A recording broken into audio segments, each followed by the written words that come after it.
Автобус накіроўваецца па маршруце нумар 35. Плошча Савецкая. Добры дзень, вечар і ноч, шаноўныя слухачы і слухачкі. Гэта падкаст «Утульны горад», а мяне завуць Даша. А сёння мы з вами будзем размаўляць пра тое, што, я здагадваюся, вы ненавідзіце больш за ўсё ў сваім жыцці. Пра коркі, ці заторы, ці пробкі. Знайдзіце адпаведнік у беларускай мове, які вам самім больш падабаецца. Мы будзем гаварыць пра тое, чаму у Гродні ад часу да часу даводзіцца стаяць ля моста па 20 хвілін, тым часам, калі здавалася б, гэта ж мост, вазьмі да і пераедзь за пару хвілін, а не, так яно не працуе. А запрасіла я сёння пагаварыць на гэтую тэму спадарню Аліну. Спадарня Аліна, скажыце, калі ласка, хто вы такое, чым вы займаецеся і чаму любіце часу да часу, як вы самі кажаце, падушніць пра гарадское кіраванне і ўсякае такое? Я Аліна Харысава. Мабыць, ёсць пытанне да таго, чаму я увогуле люблю душніць на тэму урбаністыкі, а люблю я гэта, як мне сорамна не было б, з-за таго, што я любіла глядзець Варламова. Во-первых, я тебе по секрету скажу, Белоруссия с распада СССР почти не изменилась. Яшчэ калі вучылася ў школе. І тады я памятаю, як я сядзела ў кавярнях і такая, пластикавыя столбы. Мне не падабаецца. Так, я па справах паліталагіня, перш за ўсё. Паліталагіня, актывістка, можна яшчэ шмат розных ярлыкоў вешаць па тыпу атэістка, феміністка і так далей, але калі што датычыцца сённяшняй нашай размовы, то паліталагіня і чалавек, які зацікаўлены ў урбаністыке. Вось. Калі казаць пра коркі ў горадзе, у мяне такое пытанне, адкуль яны бяруцца, але у мяне ўжо ёсць гіпотэза, крышку кантэкста для людзей, якія не жывуць у Гродні, або жывуць, але не ўсведамляюць, што там адбываецца. Гродны ўвогуле падзелены на два раёны, з цудоўнымі назвамі Ленінскі і Кастрычніцкі. Дарэчы, калі у вас ёсць магчымасць напісаць каментары, напішыце, калі ласка, як бы вы хацелі іх перайменаваць. Дык вось, Ленінскі раён — гэта на тым беразе Нёмана, дзе знаходзяцца ўсе гістарычныя забудовы, дзе Савецкая плошча, судна-стафарны касцёл, замкі, дзе была фара Вітаўта. Вось гэты бераг Нёмана, гэта Ленінскі раён. А яшчэ там усякія прадпрыемствы буйныя, як то Гродна-Азот. І тут я крышку скусіла. Насамрэч, мяжа раёнаў праходзіць па Нёману і па чыгунцы. То бок уявіце сабе чыгунку, чыгуначны мост. Вось ад чыгуначнага моста далей па Нёману ідзе мяжа раёнаў. Ленінскі раён знаходзіцца сапраўды там, дзе ўвесь стары горад, ажна да аўтавакзала. Уявіце сабе, дзе ідзе чыгунка. Стоп! Тут скончваецца Ленінскі раён. Па той бок чыгункі, дзе аўтавакзал і ўсё астатняе, і там далей Гродна-Азот, гэта ўжо Кастрычніцкі раён. Але сутнасці гэта не мяняе. Насамрэч, усё адно усе вясёлыя лакацыі знаходзяцца на тым беразе Нёмана, дзе Ленінскі раён, а вось на тым другім беразе Нёмана усякія спальныя кварталы. Фоліш, Вішнявец, Альшанка, Паўднёвы. Усё, як мы любім.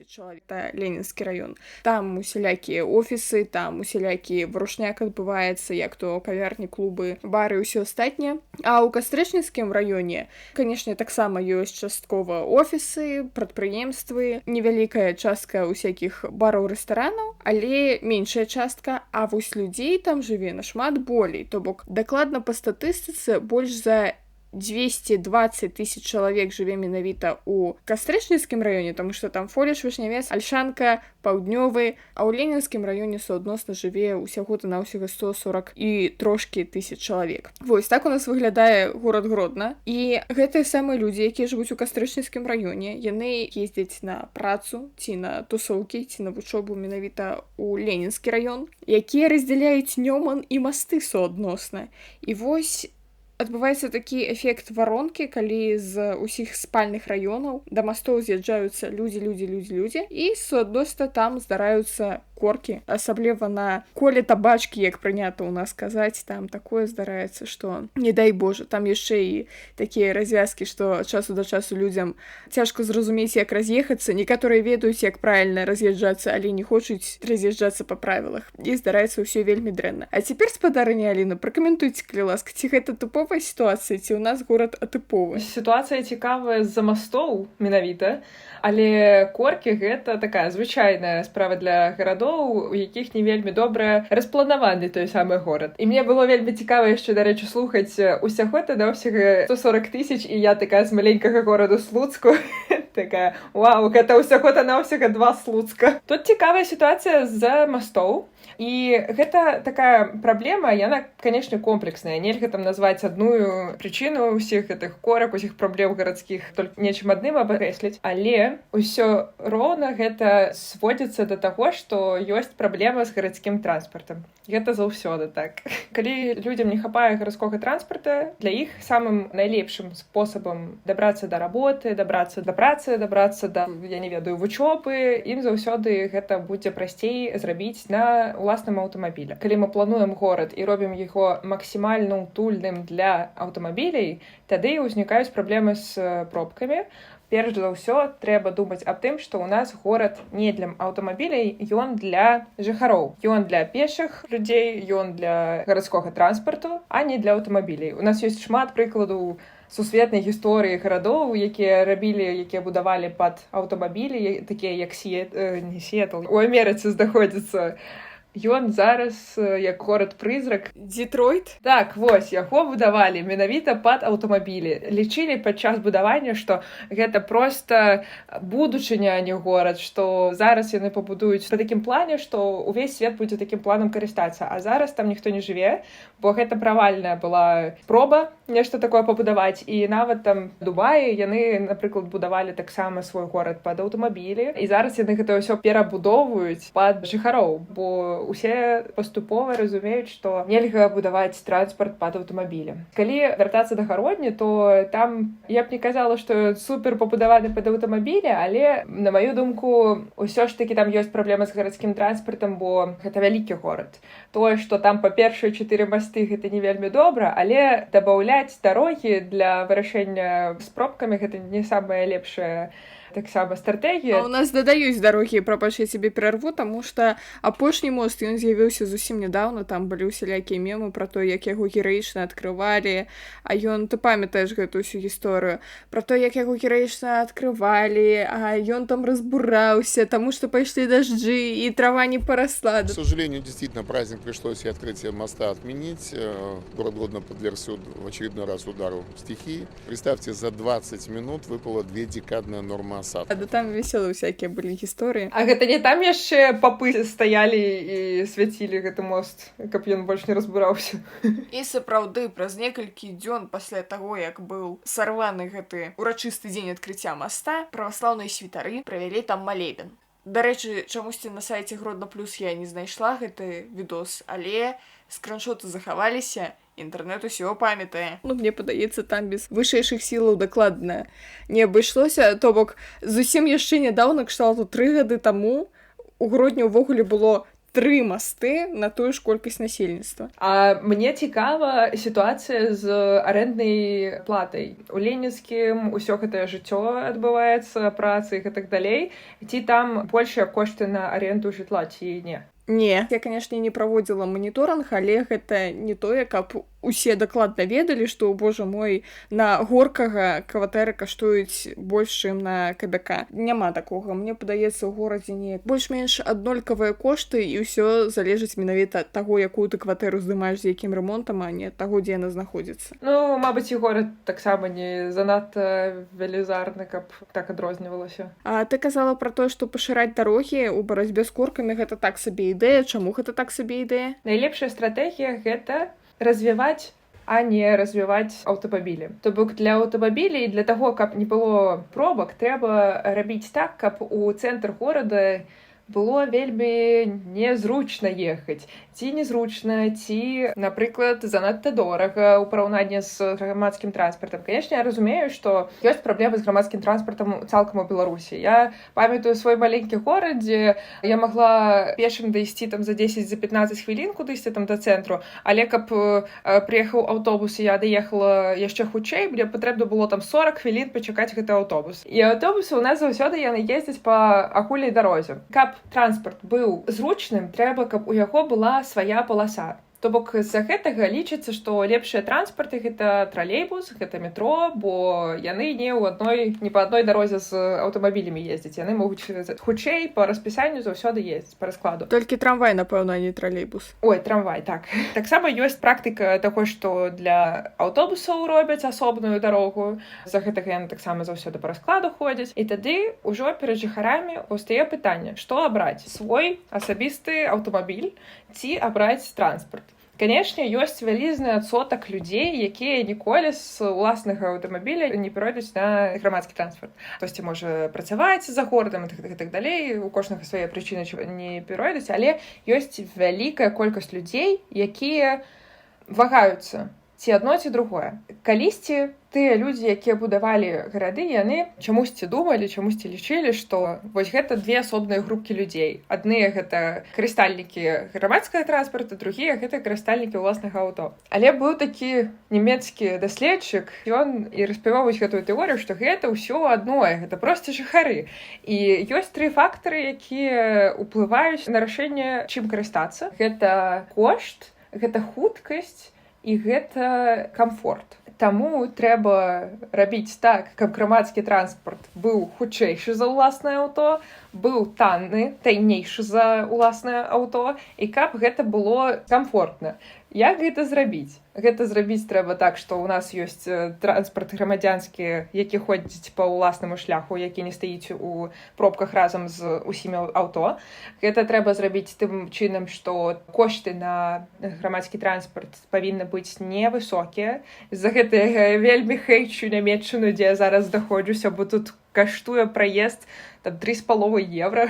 Гэта занадта шмат. Трэба падымаць кошты, як гэта можна для аўто, і рабіць незручным паркоўкі, напрыклад, каб у цэнтры яны былі заўсёды платныя, каб нельга было паркавацца паўздоўж дарогі, каб гэта было забаронена і штрафавалася. Таксама можна глядзець на прыклады іншых гарадоў. Калі казала пра Нямецчыну, тут ёсць адзін горад, называецца Штутгарт. Я калі туды прыехала, мне вельмі спадабалася іх практыка, калі ты там пакідаеш сваё аўто на паркоўке, якая знаходзіцца за кальцом, то твой білетик, за які ты аплачваеш за гэтую паркоўку, яна таннейшая, чым тая, якая у горадзе знаходзіцца. І па гэтым білетику ты атрымліваеш праязны на ўвесь дзень па Штутгарту на 5 чалавек і на нейкую колькасць дзяцей яшчэ. Супер практыка, то бок можна проста глядзець на розныя міравыя практыкі і іх таксама перанімаць і ўводзіць у Беларусі. Чаму б не? Вось. І апошні фактар — гэта камфорт, то бок трэба, каб гэты транспарт хадзіў не раз у 40 хвілін, як я ўжо сказала, а каб ён сапраўды часта хадзіў, каб не трэба было яго чакаць, каб усе пунктуальна маглі дабрацца да працы, да вучобы і гэтак далей. І тады ўжо вось гэтая вялізная колькасць людзей, якія вагаюцца, ці ім свой уласны аўтамабіль купляць ці карыстацца транспартам грамадскім, яны абяруць транспарт, бо проста будзе незручна карыстацца аўто. Глядзі, табе яшчэ да пытання камфорта мусіць дадам 2 поінты. Поінт нумар 1. У аўтобусах мусіць быць улетку кандыцыянеры і ацяпленне ўзімку, таму што без гэтага жыць немагчыма. Мы тут ужо ў сваіх гэтых Еўропах разбэшчаныя тым, што а як інакш. Але не паўсюль так. І ў старых аўтобусах, ведаеш, такія жоўтыя з надпісам «Дзеці», а ніякіх кандыцыянераў не прадугледжана. Зразумела, а вось кшталту такіх аўтобусаў яшчэ можна сустрэць на гродзенскіх дарогах. Яшчэ адзін момант — гэта тое, каб прыпынкі былі ў цябе не ў 20 хвілінах ціхаю хадою ад тваёй хаты, таму што калі ты абіраеш, ці мне паехаць на машыне, якая мяне стаіць вось пад вокнамі, ці мне прайсці 20 хвілін да прыпынку, зразумела, што ты абярэш. Згодна, другі поінт вельмі добры, і яшчэ я вось пакуль ты казала, згадала яшчэ трэці дадам да гэтага. Гэта маламабільныя грамадзяне маглі карыстацца як транспартам, так і гарадской прасторай, і трэба так будаваць горад. І таму усе гэтыя трамваі, аўтобусы у Еўропах гэта робіцца, пад'язджае аўтобус, і ён так трошкі нахіляецца. Ты можаш націснуць на кнопачку, і калі ты на вазочку, ці калі ў цябе дзіцячы вазочак з сабой, то ты таксама можаш націснуць, калі табе патрэбна дапамога. Кіроўца выходзіць, і табе дапамагае гэта ўсё зацягнуць у аўтобус. І вось так усе далей едуць. І гэта, чаму пра гэта не трэба забываць? Хтосьці можа падумаць, у нас жа так мала людзей з інваліднасцю. Але не. Па-першае, у нас 6% людзей з цяжкай інваліднасцю. У нас яшчэ да маламабільных адносяцца ўсе маці з дзецьмі і ўсе людзі сталага ўзросту. З-за гэтага часта людзі маламабільныя, яны проста ўвогуле не выходзяць з дому, ну там акрамя маці, бо ім проста трэба гуляць з дзецьмі. Людзі сталага ўзросту і людзі з інваліднасцю, яны проста не могуць выйсці, бо ў нас няма ніякіх умоў для маламабільных грамадзян, на жаль. І ты ведаеш, тут можа прагучаць так, як быццам бы мы тут дафіга за левую павестку тупім, але трэба зрабіць заўвагу для праклятых капіталістаў.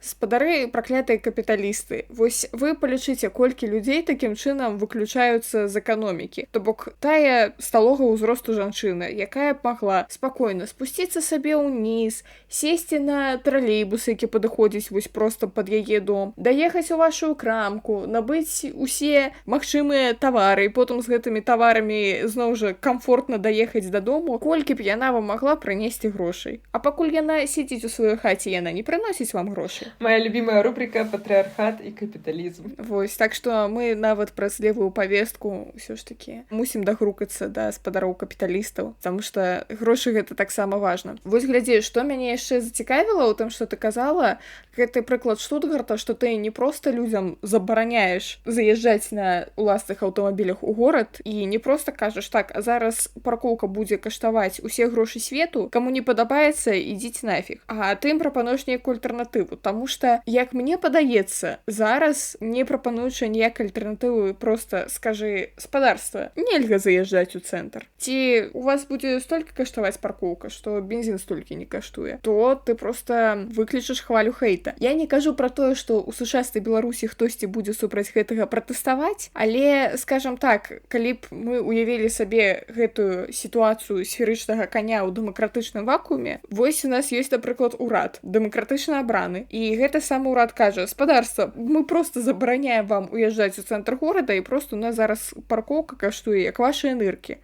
Ну і скажыце, ці перабяруцца гэтыя прадстаўнікі ўрада на наступны тэрмін? Мне чамусьці падаецца, што не. А суадносна ва ўмовах дэмакратыі ніхто не будзе прымаць такія рашэнні. Затое яны ў свой срок якія змены зробяць.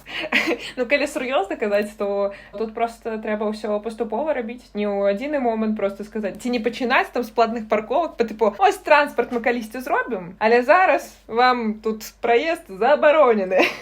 Будзе каштаваць $1 мільярд у нас паркоўка. А транспарт раз 40 хвілін так і працягвае хадзіць. Гэта хутчэй за ўсё у нармальнай краіне вызвала б нейкія дэманстрацыі, пратэсты. Зараз гэта хутчэй за ўсё проста вызвала нейкія недовольства асабіста ў Твітары. Я думаю, што проста трэба ўсё ж крок за крокам рабіць. Адразу наладзіць грамадскі транспарт, каб ўсё хадзіла там у расу колькі хвілін. І людзі ўжо пачнуць перасаджвацца, бо гэта для іх будзе больш зручна. Потым там панізіць кошты на гэты грамадскі транспарт. Таму першыя месяцы, я не ведаю, год гэта акупіла трошкі пабудавання гэтай грамадскай сістэмы, грамадскага транспарта сістэмы, то потым іх можна ўжо панізіць, тады яшчэ больш людзей, там студэнты, нейкія маладыя людзі, яны таксама пачнуць карыстацца гэтым. Потым там ужо ўводзіць гэтыя меры, што датычыцца уласных аўто. Мне здаецца, што калі рабіць такім чынам, то як мага менш людзей будзе недовольнымі. Канешне, будуць тыя людзі, якія заўсёды паркаваліся ў цэнтры, не было ніякіх праблем, яны будуць недовольныя,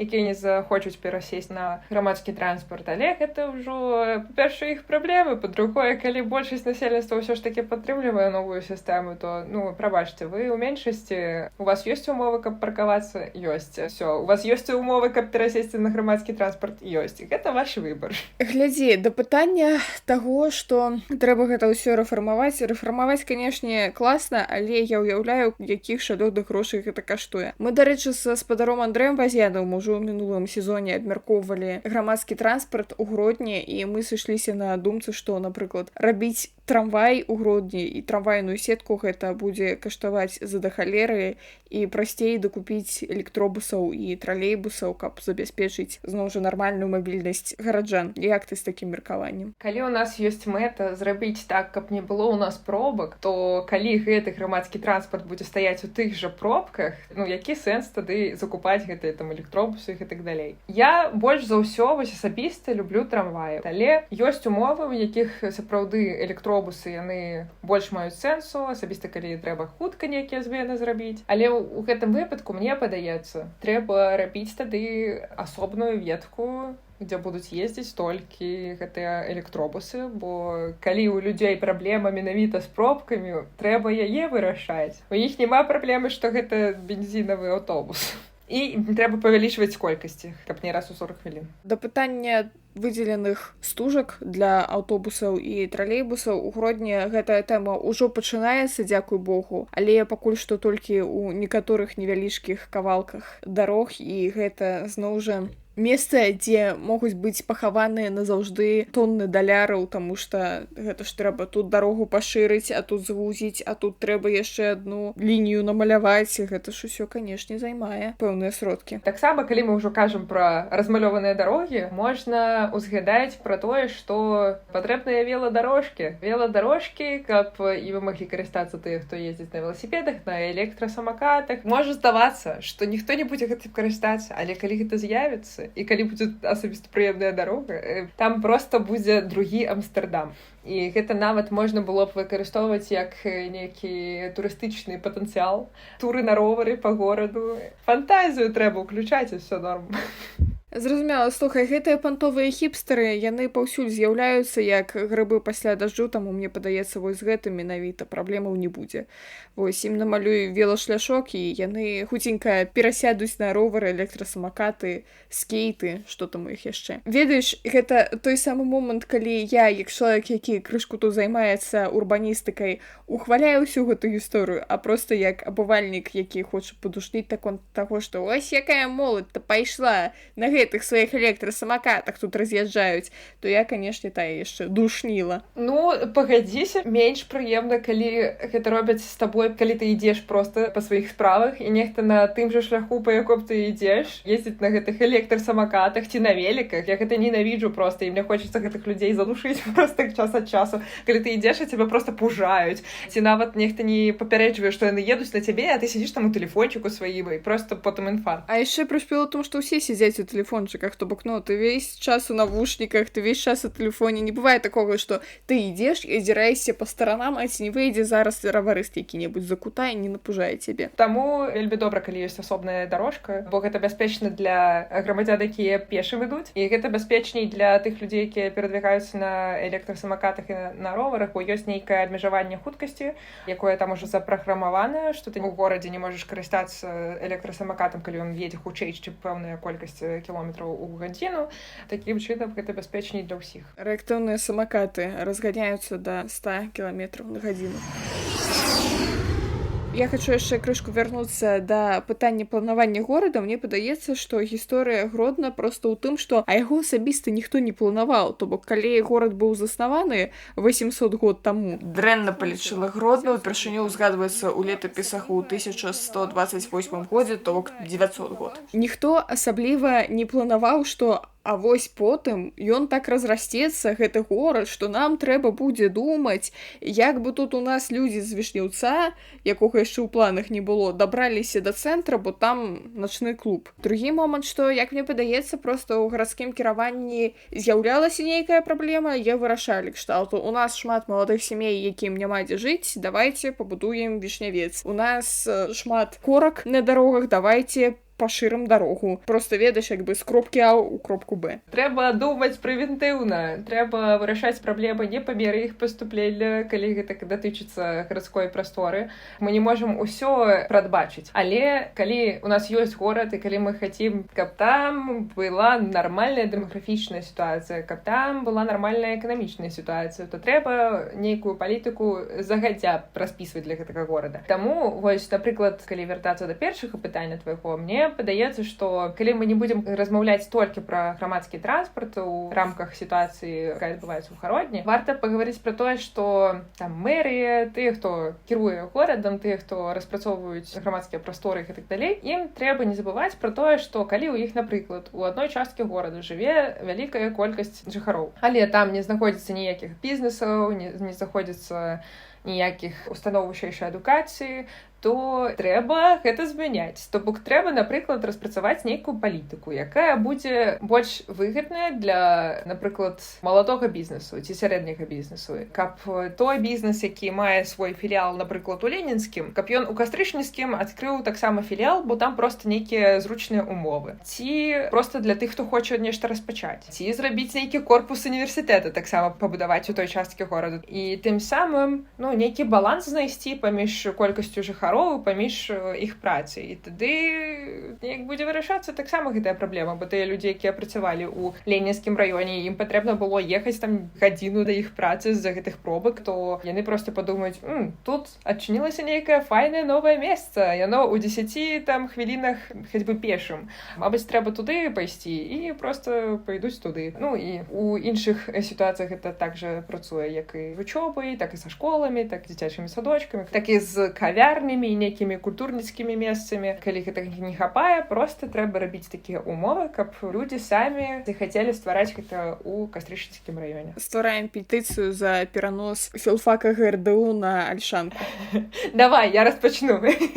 У мяне аднойчы быў такі досвед, калі у мяне разрадзіліся навушнікі, і гэта быў такі рэдкі досвед, калі я была ў горадзе без навушнікаў. І я проста стаяла на прыпынку і чула размову двух такіх салідных мужчын, год пад 50, і я так зразумела з размовы, што адзін з іх жыве ў Гродні, а другі жыў калісьці даўно, і вось ён прыехаў наведаць, значыцца, горад свайго юнацтва, вось яны размаўлялі, і якраз наконт нашай тэмы, наконт трафіку ўсяго такога. І адзін выказаў такое меркаванне, што у нас замала мастоў, ад таго такія праблемы з трафікам. Другі кажа, у нас з-за халеры машын, ад таго такія праблемы з трафікам. А мы з табой зараз высветлілі, што ў нас яшчэ і праблема з размеркаваннем гэтых пунктаў прыцягнення. То бок, калі у вас усе жывуць у адным месцы і усе едуць у другое месца, гэта так сабе гісторыя. Усе мусяць жыць паўсюль і забаўляцца і працаваць паўсюль. І тады яно будзе неяк больш-менш размазана па мапе горада. Я правильно зразумела? Так, все правильно зразумела. Вось гэта, калі вяртацца да таго, з чаго я пачынала, што нельга абазначыць нейкую адну прычыну, з-за чаго ўсе гэтыя праблемы з пробкамі. Гэта заўсёды комплексна, і патрэбна іх вырашаць. Ты, калі казала пра масты, я нешта узгадала Будапешт. Там таксама не так шмат мастоў, але яны вельмі добра пабудавалі гэтую сістэму, што вось у нас у Будзе ўсё ёсць, і ў Пешце ўсё ёсць, і людзі нават там не хочуць пераязджаць гэтыя масты, бо ім норм жывецца па сваіх баках. Зараз хуценька патлумачу, што там з Будай і Пештам. Справа ў тым, што раней на адным беразе Дуная стаяў горад Буда, на другім горад Пешт, потым яны аб'ядналіся ў Будапешт. Засталася вось гэтая звычка адну частку горада называць Будай, другую Пештам. Вось адсюль такі прышпіл. Ім норм жывецца па сваіх баках. У Вільні, дарэчы, падобная гісторыя, але там мастоў, канешне, паболей, тут трэба адзначыць. Але там няма такой праблемы, каб усе пробкі былі менавіта каля мастоў, на мастах. Слухай, а што здараецца, калі, не дай Божа, здараюцца аварыі на гэтых мастах? Вось гэта проста. Горад спыніўся зусім і цалкам, то бок у нас стандартная гісторыя была на першай пары, кшталту, а чаму паўгрупы няма, а таму, што на Румлёўскім масту здарылася аварыя. Здавалася б, дзе Румлёўскі мост, ідзе корпус філфака, а вось яно. Другі момант, што калі нейкія умовы надвор'я, так, раптам у снежні распачалася зіма, а камунальныя службы, як заўсёды, былі да гэтага не падрыхтаваныя, і тут усё снегам замяло, і праз гэта таксама аварыі, праз гэта таксама пробкі, яшчэ трэба выйсці з тралейбуса, яго піхнуць. Я гэта зараз нават не жартую, гэта была такая гісторыя, калі сапраўды застрагаў грамадскі транспарт у снезе, і людзі выходзілі такі, наваліся. Я ўзгадываю нейкія гарады падчас нашай размовы, каб проста, ведаеш, нейкія, то усе прыклады, якія мне ў голову прыходзяць, там, дзе ёсць рэчка вялізная. Не памятаю, каб там былі нейкія вялізныя праблемы з пробкамі за мастоў. І я зразумела, што там проста ёсць ва ўсіх гэтых гарадах, дзе я ўзгадывала, там ёсць метро, якое праходзіць пад рэчкай, там масты, не масты, заўсёды ёсць варыянцік за 5 хвілін праехаць. Так, ёсць яшчэ пара цудоўных гарадоў, дзе ёсць гэтыя развадныя масты, вось там-то сапраўды праблемы, але гэтыя масты развозяцца звычайна ў той час, калі трафік не занадта моцны. Вось, наконт рамонт Вільні, дзе няма метро, хаця па плошчы Вільня, дарэчы, па плошчы як Менск. Вось у гэтым прашпіл. Па насельніцтву значна меней, а па плошчы як Менск. Тут няма метро. За гэта мы ставім Вільні мінус. Але, зноў жа, закон таго, што і на адным беразе рэчкі, і на другім беразе рэчкі ёсць усякія цікавыя месцы, куды схадзіць, дзе патусавацца, і там людзі жывуць, і там людзі вучацца. Дарэчы, мне спадабаўся транспарт, мабыць, там не 100 з 100, але даволі прыемны транспарт у Вільні. Мне спадабалася, што яны захоўваюць гэтыя такія старэнькія трамваі. Насамрэч тралейбусы. Гэта некую атмасферу, такую аўтэнтычнасць здае. Мне падабаецца. Ты, пэўна, патрапіла ў Вільню ў добрае надвор'е, таму што там няма кандыцыянераў, і там даволі дрэнная сістэма ацяплення. То бок, у мяне літаральна ўзімку такая тэма, што я хачу пасядзець, пачытаць кніжку. Каб пачытаць кніжку, мне трэба здымаць свае варышкі. Вось, і я абіраю, калі прыйшоў гэты стары тралейбусік, то я проста не буду чытаць кніжку. Я падкасты паслухаю. Вось, а калі прыйшоў новы, то там дастаткова цёпла ў салоне і суадносна я кніжку пачытаю. То бок да такой ступені там халадно, што ты не здымаеш свае пальчаткі, бо халадно. Зараз зразумела, адкуль твая першая заўвага пра тое, што патрэбна кандыцыянаванне добрае ў аўтобусах. Но яно больш з Гродна паходзіць, таму што ў Гродні там асноўныя праблемы з гэтымі ўсякімі прышпіламі, але ў старых тралейбусах у Вільні таксама ёсць пэўныя праблемкі. Зноў жа, больш там праблемкі з зацяпленнем. Улетку што? Улетку можна проста усе вокны паадкрываць і больш-менш можна жыць. На заканчэнне скажы, калі ласка, можа быць, яшчэ нешта ў цябе не спытала, а ты вельмі хацела сказаць. Мы трошкі закранулі тэму маламабільных грамадзян і людзей з інваліднасцю. Я проста ўзгадала пра тое, як я чытала Белтвітер. Была гутарка пра тое, што вось у Еўропе так шмат людзей з інваліднасцю. У нас у Беларусі няма, як файна. І вось мы трошкі з табой закранулі, што проста людзі не могуць выйти ні са сваіх ні з пад'ездаў, ні адкуль не могуць выйсці, і таму сядзяць дома. Таму усе і бізнесоўцы, і тыя, хто распрацоўвае планы горадаў, новых раёнаў, тыя, хто будуюць вялікія новыя будынкі, яны ўсе забываюць пра тое, што ў нас ёсць велізарны пласт людзей, якім патрэбныя пэўныя там умовы для іх. І гэта трэба ўлічваць не толькі калі нават транспарт нейкі уводзіцца, а трэба ўлічваць у кожным аспекце будаўніцтва новых гарадоў ці перабудаўніцтве ўжо гарадоў, якія мы маем. Ёсць яшчэ шрыфт Брайля, яго таксама забываюць заўсёды дадаваць. Таксама на транспарце гэта вельмі нужная таксама рэч. Як там у Еўропе ў гэтых аўтобусах, каб адчыніць дзверы, ёсць звычайна такі кружочак, пад ім заўсёды трэба таксама пісаць на гэтым шрыфце для тых людзей, якія слаба бачаць. Пра іх таксама часта забываецца. Вось. Таму трэба ўлічваць усе групы людзей і быць вельмі інклюзіўнымі, калі мы спрабуем нешта пабудаваць для утульнага горада. Клас, я табе мушу сказаць, што той раёнчык, дзе я зараз жыву ў Вільні, ён якраз...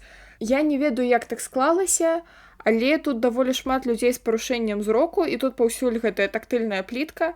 Я думаю, што ў нейкі момант проста ў Вільні будаваліся нейкія кшталту сацыяльныя дамы і перадаваліся на нейкіх ільготных умовах менавіта для людзей з парушэннямі зрока. Дык вось, усім файны віленскі транспарт, акрамя аднаго. Людзі з парушэннем зрока мусяць пытацца ва ўсіх астатніх, якія стаяць на прыпынку, скажыце, які гэта нумар аўтобуса, або яны мусяць заходзіць у аўтобус і пытацца ў кіроўцы, скажыце, які гэта аўтобус. Нават не ведаю, якое рашэнне тут прыдумаць, ці агучваць нейкія нумары, якія зараз падыходзяць, ці як. Но гэта цікавы момант, дарэчы, бо звычайна на аўтобусах ёсць вось гэтым шрыфтом тое, што ўжо напісана на іх, але не нумар. Добрая заўвага. Дарэчы, зараз хочу пачаць працаваць над новым праектам, які будзе звязаны з людзьмі з інваліднасцю, і таму гэтая заўвага мне будзе нават вельмі карысная. Таму дзякуй табе вялікі. На здароўешка, стаў сабе крыжык. А вы, шаноўныя слухачы, стаўце лайкі, зорачкі, усе астатнія прыемныя адзнакі. Падпісвайцеся на наш падкаст. Спадарня Аліна, можа, на якія твае праекты таксама трэба падпісацца? Ой, так, канешне.